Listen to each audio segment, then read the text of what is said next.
Halo Sobat Wibu, kembali lagi bersama Sensei Story.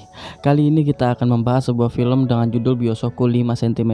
Adalah garapan sutradara Makoto Shinkai yang diproduksi oleh studio Comics Web-In. Film ini dirilis pada tahun 2007 dan menjadikannya sebagai salah satu pemenang film lansia Platinum Grand Prize pada Future Film Festival sebagai film terbaik pada animasi atau special effect. Film ini juga memperoleh penghargaan sebuah Best Animated Feature Film pada tahun 2007 oleh Asia Pacific Screen Award, dan film ini menjadi film Blu-ray peringkat keempat yang paling populer di Jepang pada tahun 2008. Dengan bergenre drama romantis, Byosoku 5 cm yang berdurasi 1 jam 5 menit ini terdiri dari 3 episode atau bagian: Okasu, Cosmonaut, dan Byosoku 5 cm dengan total waktu tayang keseluruhannya adalah 1 jam.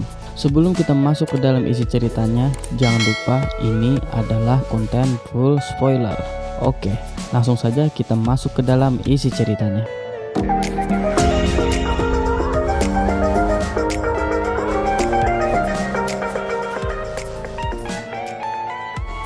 Cerita ini berlatarkan negeri Jepang, dimulai semenjak era 1990-an, di mana setiap episodenya berkisah pada seorang tokoh bernama Takaki Tono. Episode pertama berlatarkan pada masa saat telepon seluler masih belum umum digunakan dan email belum digunakan masyarakat luas. Episode 1, Okasu atau Bunga Sakura Mekar. Takaki Tono dengan segera bersahabat dengan Akari Shinohara saat mereka berdua baru saja pindah pada sekolah dasar yang sama.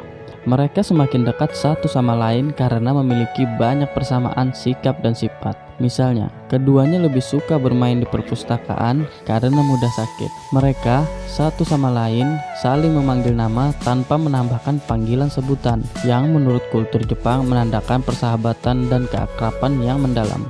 Setelah tamat bersekolah di sekolah dasar, Akari Shinohara pindah ke Tochiki karena pekerjaan orang tuanya. Sementara Takaki masuk ke sebuah sekolah menengah pertama di Tokyo.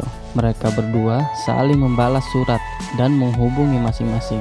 Saat keluarga Takaki akan pindah ke Kagoshima, Takaki yang berumur 13 tahun memutuskan untuk berjumpa sekali lagi dengan Akari karena jarak di antara keduanya nantinya akan menjadi semakin jauh.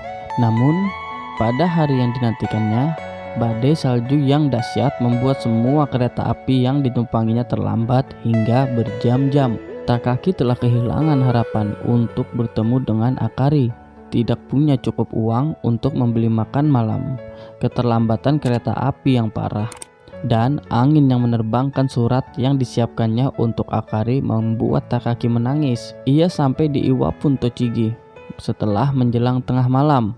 Takaki terkejut melihat Akari ternyata masih menunggunya di stasiun, di mana mereka berjanji untuk berjumpa.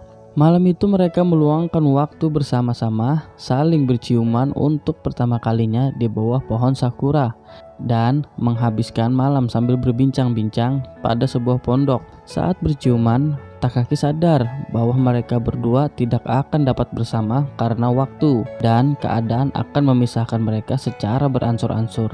Keesokan harinya, ia pulang naik kereta api sambil diantar oleh Akari. Ia tidak lagi merasa kecewa karena telah kehilangan suratnya. Sementara itu, setelah kereta api yang ditumpangi Takaki menjauh, Akari perlahan-lahan mengeluarkan surat bersampul merah muda dari dalam tasnya. Surat yang tidak pernah ia berikan kepada Takaki. Episode 2, Cosmonaut. Episode ini lebih banyak menggunakan sudut pandang seorang gadis bernama Kanae. Takaki bersekolah di sebuah sekolah menengah di Tanegashima yang terletak di Tanegashima Space Center. Kanae Sumida, seorang gadis yang juga merupakan kawan sekelas Takaki, memendam perasaan yang istimewa terhadap Takaki. Namun, ia tidak mempunyai keberanian untuk menyatakan cintanya. Ia selalu menunggu Takaki datang ke tempat parkir sepeda agar dapat pulang bersama-sama dengannya. Mereka selalu datang ke sebuah minimarket untuk membeli susu kemasan karena selalu kesulitan untuk memutuskan susu apa yang akan ia beli. Kanae selalu terakhir keluar dan selalu melihat Takaki sedang mengirimkan SMS. Tidak diketahui oleh Kanae, Takaki tidak pernah mengirimkan SMS tersebut karena ia tidak tahu kemana mengirimnya. Akhirnya Kanae berhasil berselancar di atas ombak. Sesuai dengan janjinya, ia akan menyatakan cintanya kepada Takaki.